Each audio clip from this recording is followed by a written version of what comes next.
I became a Lincoln Scholar in large part because as a freshman in college, I had a charismatic, inspirational teacher who was a Civil War historian and a Lincoln specialist. And he had been trained at the University of Illinois under the great Lincoln scholar James G. Randall and was teaching at Princeton where I was an undergraduate.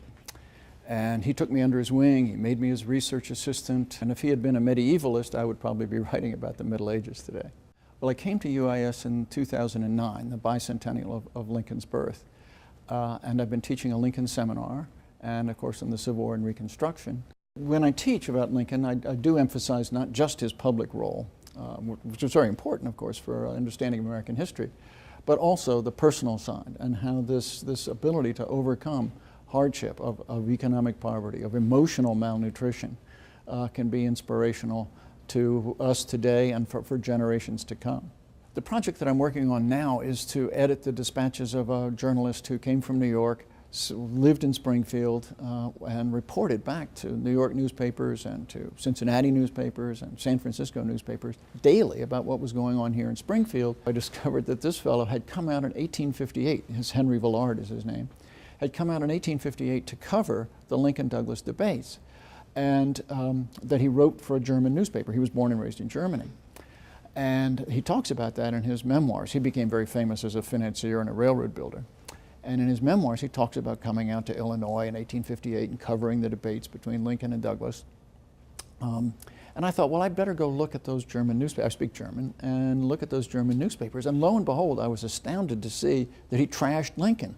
And these were very hostile commentaries on Lincoln's debate performance. And then a friend of mine discovered a letter in the Douglas papers, which he shared with me, in which this Villard writes to Douglas and says, look, you hired me to come out here and trash Lincoln, and I've done that, and you haven't paid me, so I'm going home. Now, he doesn't tell you that in his memoirs, so I'm throwing that in too, which historians haven't known about. And that's the kind of thing I really like to do, is to make raw materials about Lincoln that I've discovered and make them widely available to fellow scholars and students.